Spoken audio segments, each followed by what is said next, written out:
సరే సంక్షేమ కార్యక్రమాలు 22 నెలల నుండి అందుతున్నాయి. ఎంతవరకు అందుతాం? అందుతున్నాయి. అంత సక్కగా సన్నబియ్యం వస్తున్నాయి. రేషన్ కార్డులు ఇచ్చారు. ఇళ్ళు వాకిళ్ళు అన్నీ కూడా అసలు ఎక్కడ కూడా కొరత లేదు. కేసీఆర్ ఉన్న 9 సంవత్సరాల పరిపాలనలో ముండమోసింది వ్యవహారం అంతా. చదువుకున్న వాళ్ళు ఆగమైపోయారు.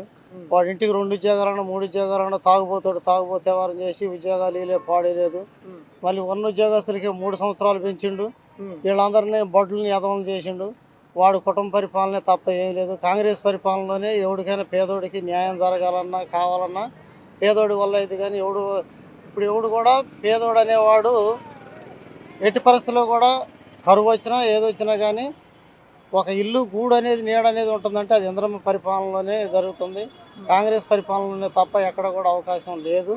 ఎందుకంటే ఈ 9 సంవత్సరాలు చూసినా ఎవడొచ్చినా బాగు చేయలేడు, ఎవడి వల్ల కాదు. ఇది కాంగ్రెస్ పరిపాలన వల్లే సాధ్యపడితే ఏదైనా పేదోడికి కొంచెం మేలు జరగాలన్నా ఏదన్నా కానీ కాంగ్రెస్ పరిపాలనలోనే సాధ్యపడుతుంది. కనుక ఎట్టి పరిస్థితుల్లో కూడా మళ్ళీ కాంగ్రెస్ వస్తేనే బాగుంటుందన్న ఆలోచనతోనే రేవంత్ రెడ్డి అసలు పాలన చేతనవ్వట్లేదు, 6 గ్యారెంటీలు ఇవ్వడంలో విఫలమయ్యారు అన్నట్టుగా అది అన్నోడు అంతా బడ్డు బైరేజ్ వాళ్ళు ఏంటంటే గిట్టనోళ్ళు ఈ మాటలు అనేది. ఎందుకంటే 6 గ్యారెంటీలు బస్సు కరెంటు ఫ్రీగా ఇచ్చిండా, కొత్తగా బస్సులో తిరుగుతున్నారా, మరి సన్నబియ్యం ఇచ్చిండా, రేషన్ కార్డు ఇచ్చిండా, ఇల్లు ఇచ్చిండా, ఇంకేం కావాలి వాళ్ళకి? పనికి మళ్ళీ బొడ్లు ఈ మాటలు మాట్లాడేది.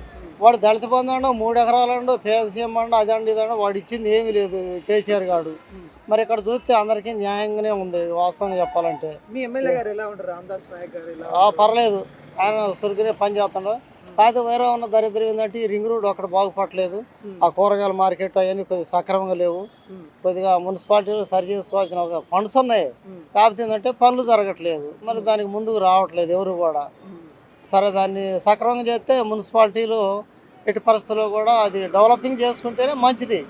ఇప్పుడు మేమున్నాం, మాకు అండర్ డెవలపింగ్ కనిపించదు.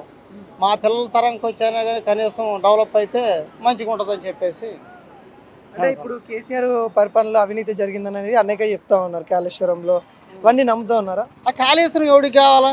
నువ్వు రేషన్ కార్డు ఇచ్చినవా, సన్నబియ్యం ఇచ్చినవా, ఇల్లు ఇచ్చినవా, 3 ఎకరాలు ఇచ్చినవా, మరి దళిత బంధు ఇచ్చినవా, ఏమి ఇచ్చినవు?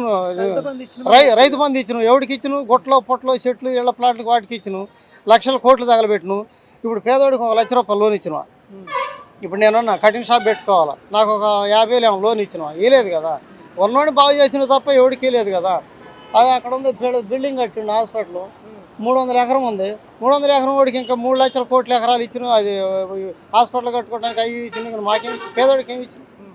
పేదోడికి న్యాయం చేసే గవర్నమెంట్ కాంగ్రెస్ అంతే. ఇక దాంట్లో అసలు ఎట్టి పరిస్థితులు మార్పులేదు. పేదోడికి న్యాయం జరగాలంటే కాంగ్రెస్ వల్ల తప్ప ఎవడి వల్ల కాదు. పెగలదు కూడా వాళ్ళు అప్పైన సప్పైన. ఇలా ఏముంటుంది గవర్నమెంట్, మేము రాష్ట్ర ప్రభుత్వం మేము గవర్నమెంటే భరిస్తున్నాం అంటున్నారు.